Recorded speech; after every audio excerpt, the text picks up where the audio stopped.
niñas y adolescentes.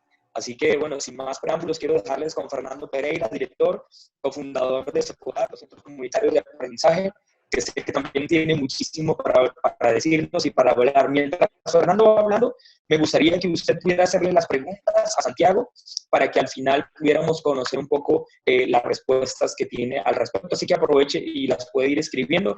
Así que, Fernando, feliz tarde, ya tarde, noche, bienvenido, gracias por estar con nosotros.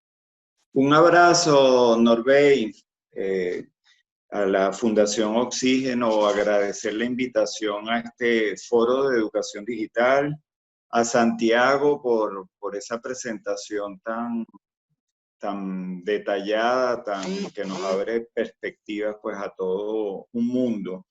Y bueno, María Alejandra y todos los participantes de esta actividad. Ya Norbey nos rayó con esa presentación que hizo, ya nos ubicó claramente en la generación bebé y además analfabetas tecnológicos, haciendo grandes esfuerzos para poder participar y conectarnos. Pero un buen ejemplo probablemente de que pues uno aprende. Dejar de aprender es dejar de vivir, ¿verdad? O sea, vivimos hasta que tenemos la capacidad de aprender, de procesar. Yo creo que la exposición de Santiago ha sido suficientemente detallada y precisa en cuanto a todas las herramientas y las posibilidades que la tecnología nos brinda y el reto que significa para los docentes. Yo voy a tomar la imagen que él planteaba de la barca, de que no todos estamos en el mismo barco, sino en el mismo mar, y que hay algunos que están con salvavidas y otros están nadando, ¿no? Planteaba. Y efectivamente creo que ahí hay un reto fundamental de que no se nos olvide a todos en el país, en la realidad donde vivimos, justamente las diferentes realidades que tenemos. Podemos ser docentes en un colegio privado, pero también puede ser que compartamos, que tengamos en una escuela pública, podemos tener actividades en uno y en otro espacio, ¿no? Y por eso me parece fundamental tener un contacto con esa otra realidad, ¿no? El secretario general de Naciones Unidas, recientemente, muy recientemente, planteaba que estamos ante una catástrofe generacional, una posible catástrofe generacional por el cierre prolongado de las escuelas en todo el mundo, ¿no? Por efecto de la pandemia. Y hacen un llamado de las distintas agencias de Naciones Unidas, UNESCO, UNICEF, el Banco Mundial, para dar prioridad a la reapertura de los centros cuando esté controlada la transmisión del coronavirus, ¿no? Entonces, abundan una serie de datos que ellos plantean allí, pero simplemente mencionar que la UNESCO teme que 24 millones de estudiantes de todos los niveles educativos abandonen la educación para siempre debido a la crisis del COVID-19. Me dicen que no escuchan, será, yo tengo el micrófono activado, me imagino. Te escuchamos perfecto, quizás alguien no escuche por el problema de su conexión. Perfecto, bueno, muchas gracias. Por lo tanto, tenemos un drama en el mundo que presenta pues distintas realidades que están conviviendo en estos momentos y que se están planteando cómo seguir adelante, cómo seguir navegando en ese mar que nos planteaba Santiago, ¿no? Entonces, ante el próximo inicio en septiembre, en las próximas semanas del año escolar en el hemisferio norte, por ejemplo, el Banco Mundial en la encuesta que hace sobre el estado de la educación da cuenta de más de 70 países que están planteando reabrir las escuelas en septiembre. Y para eso están pues planteando diferentes medidas para poder conjugar el equilibrio entre el aprendizaje y la seguridad, la bioseguridad, la salud. Hablan modalidades. En la convocatoria de este foro, pues Oxígeno nos hacía algunas preguntas y decía cómo será ese inicio de las actividades. Pues, por ejemplo, nos hablan de incorporación progresiva por grados, por grupos. Eso lo están, por ejemplo, en Francia, en Uruguay. Aulas más pequeñas, lo cual requiere la contratación de docentes adicionales en Escocia. Asistencia por turnos se está planteando, por ejemplo, en Alemania.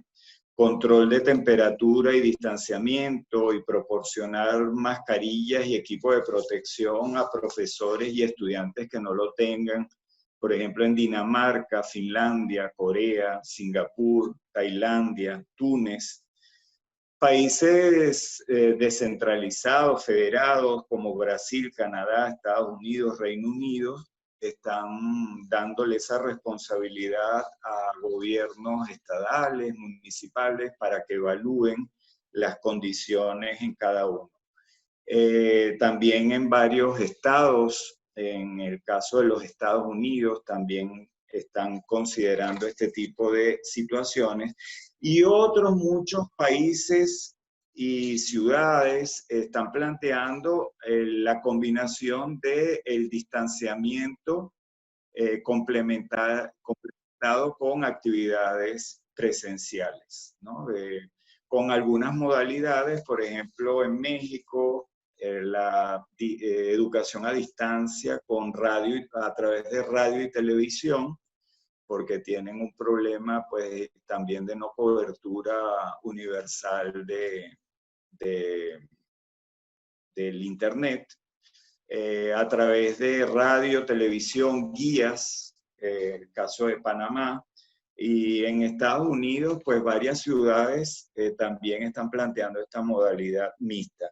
Y hay otros lugares, evidentemente, donde va a continuar, plantean continuar la educación a distancia mientras no haya control pues, de la transmisión, se mantenga activo y creciendo la contaminación del COVID. Entonces, tenemos una realidad múltiple que tiene como un elemento clave la necesidad de buscar el equilibrio entre las condiciones de cada lugar, el equilibrio entre seguridad y aprendizaje, la flexibilidad para entender que va a haber medidas que se van a ir tomando, que van a ir cambiando algunas de semana a semana, de día a día, de acuerdo a nuevos contagios, nuevos casos que se van a plantear, se vayan planteando, y la necesidad también de combinar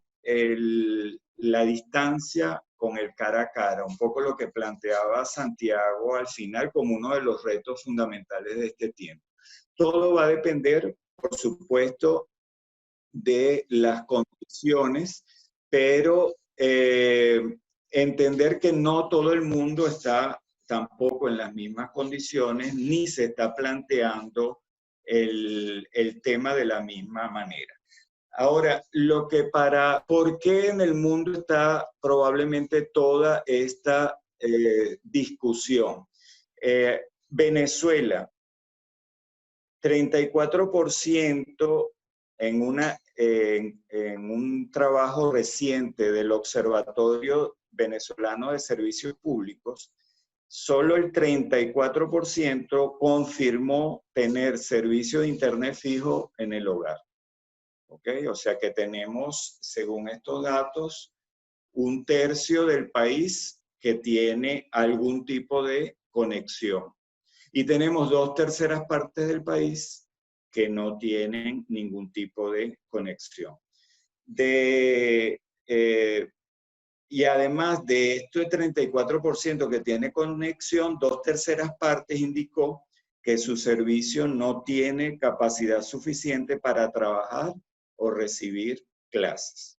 Esos son datos del Observatorio Venezolano de Servicios Públicos. Pero Consultores 21, que creo que pues una de las encuestadoras de tradición conocida en el país, para marzo de este año, antes de que comenzara la pandemia, Consultores 21 igualmente hizo su exploración, su estudio de ese tiempo, donde 38% de las familias planteaban tener conexión a Internet. Esto más o menos coincide con el dato del 34% expresado por el observatorio. Y 76% cable y televisión.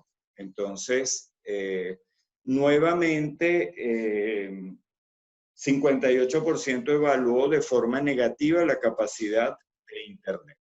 Entonces, tenemos en el país una realidad muy diversa, donde 80% de la educación es pública, 8 de cada 10 muchachos están en la educación pública en el país y solo un 20% están en educación privada. Entonces, de repente, desde la perspectiva, la mayoría de las experiencias probablemente que se desarrollan con más recursos de conectividad, de educación digital, de herramientas tecnológicas, pues la mayor parte de las experiencias que conocemos están ubicadas en el 20% de la población que tiene acceso, ¿no? El 80% no tenemos cifras, desafortunadamente, a diferencia de otros países. Uno escucha que en España algunas ONGs, algunos observatorios de la educación en el país hablan de un 30% de muchachos, un 20% de muchachos rezagados de la educación desde la pandemia para acá. Plantean que constituye pues una tragedia, una verdadera tragedia. Nosotros en el país, ¿cuál es el porcentaje de muchachos que está excluido? ¿Cuál es la situación que tienen los centros educativos? ¿Cuál es la situación de los docentes? Yo no estoy planteando ni soy partidario del regreso a clase presencialmente en octubre. He leído algunos comentarios. Pareciera, yo lo que estoy tratando es de complejizar el análisis, en tanto que el debate va más allá de mantener un tipo de conexión en un colegio y cada quien vea a ver cómo puede hacer con sus muchachos, sino que evidentemente tenemos que pensar en términos globales como país, tomando en cuenta las distintas realidades, y de ahí me imagino yo que el hecho de que el Ejecutivo esté planteando, que está estudiando la posibilidad de un regreso, como lo han planteado, semipresencial, parcial, por grupo, conjugado con el trabajo a distancia, me imagino yo que tiene que ver con esta realidad que se está manejando en diferentes países del mundo, donde los estados no están teniendo la capacidad de llegar a el 100% o por lo menos a buena parte de la cobertura que como derecho a la educación, a una educación universal, gratuita, es uno de los retos que está planteados en estos momentos, ¿no?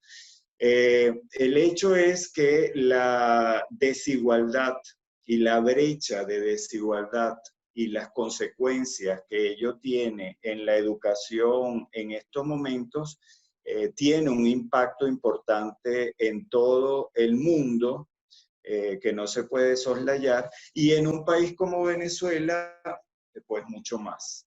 Nosotros venimos de una crisis en la una crisis en la educación, que ya viene de la emergencia humanitaria compleja, pues aceleradamente instalada en el país. Y pues esta pandemia lo que ha hecho de alguna manera es impactar la vida de los estudiantes, de la familia, de los docentes y de su capacidad para poder responder.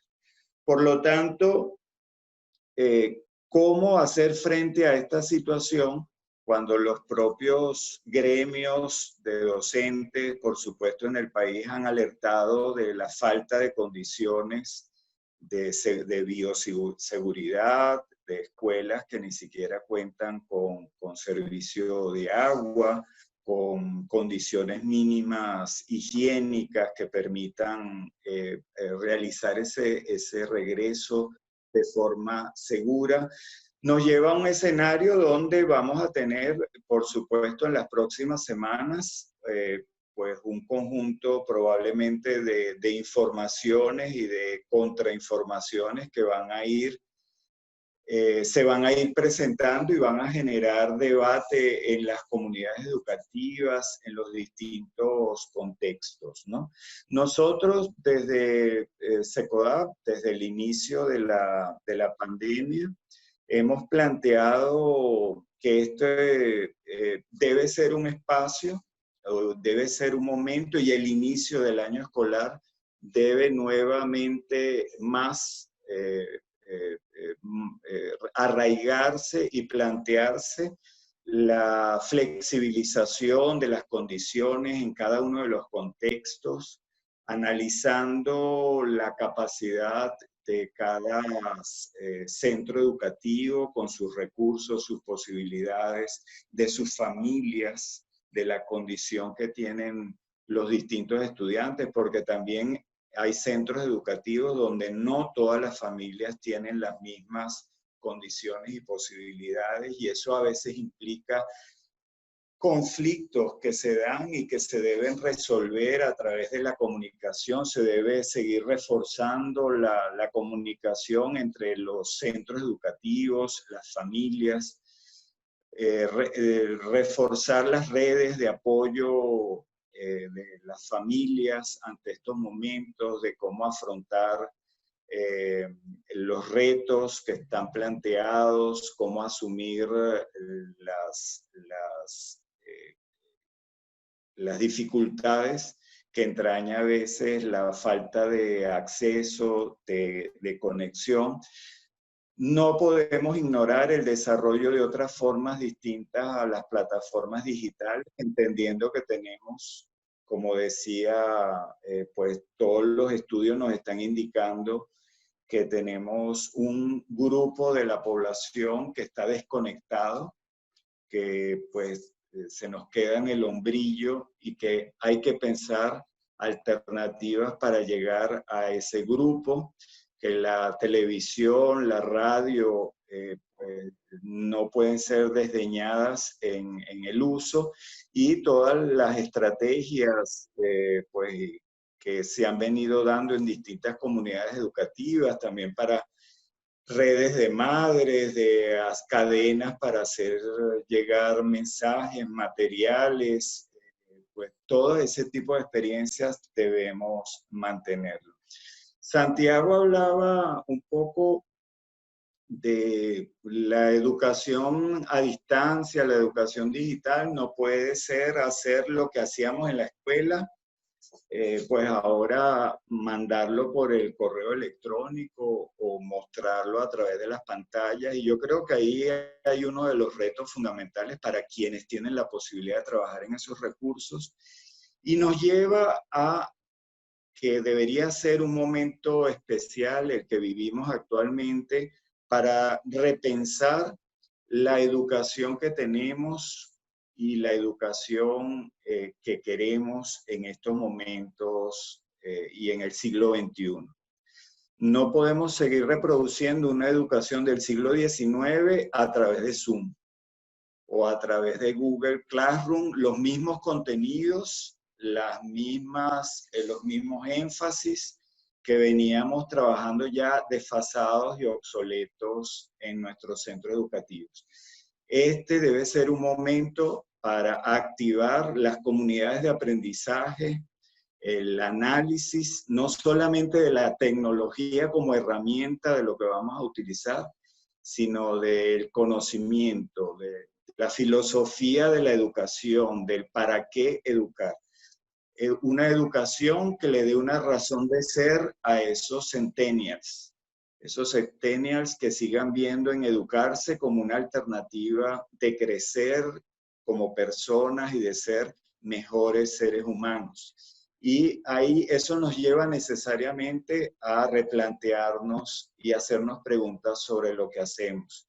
Esa alusión que hacía Santiago a Roberts al principio, una educación disruptiva, una educación que no castre a nuestros estudiantes, que no les limite la posibilidad de extender sus alas, de volar, de crear, sino una educación que no los constriña, sino que los ayude justamente en estos momentos a poder encontrarle sentido a su vida y desarrollar habilidades para aprender, para innovar, para investigar.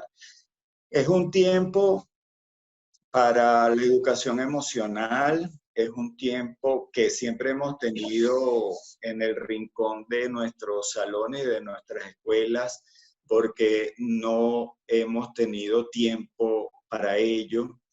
Es tiempo para una educación que ayude a los muchachos no solamente a pasar materias, sino plantearse cómo contribuir con el planeta, con su comunidad, con su familia, con su entorno.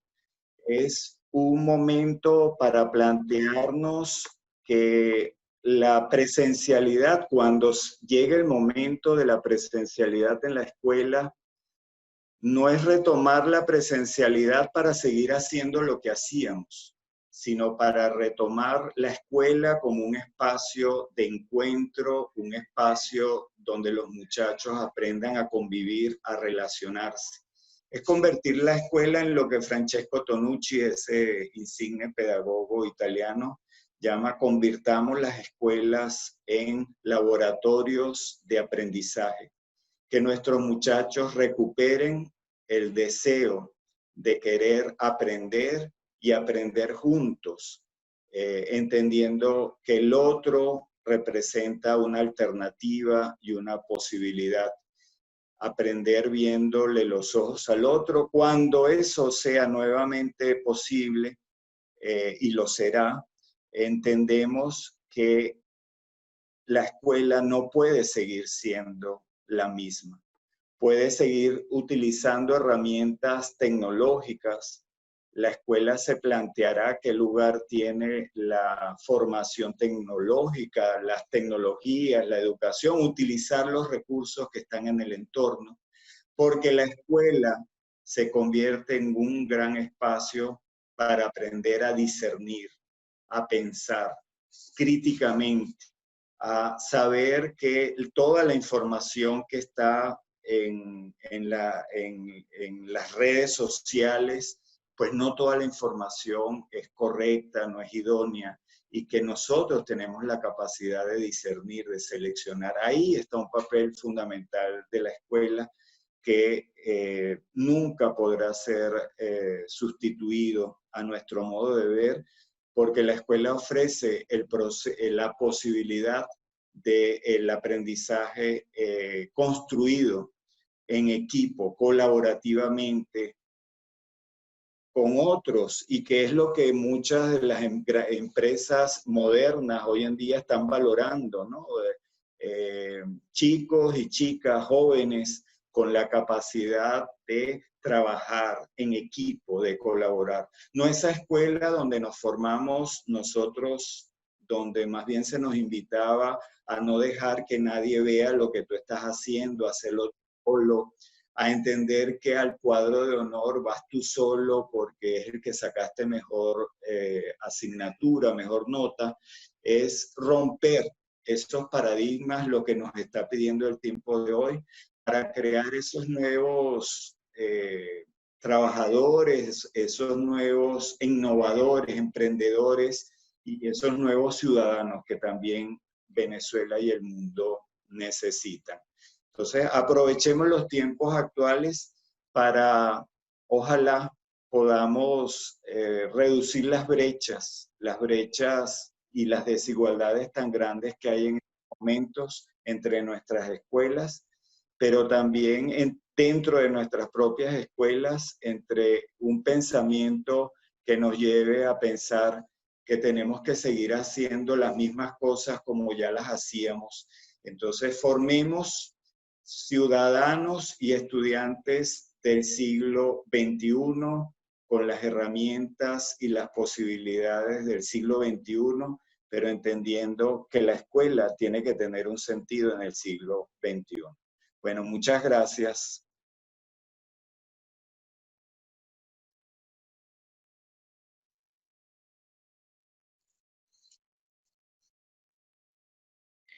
Excelente, Fernando. Gracias por tu participación, siempre tan oportuna. Y de verdad que escucharte hablar y escucharte hablar de educación y escucharte hablar de cada uno de estos principios, pues nos ayudan mucho a crecer, nos ayudan mucho a entender. Me impactaba algunas cosas que comentabas. Tal vez ese de reducir brechas. También hablabas acerca de que la escuela no puede seguir siendo la misma, que la escuela debe cambiar, la escuela debe plantearse otra forma de ver la vida, ¿no?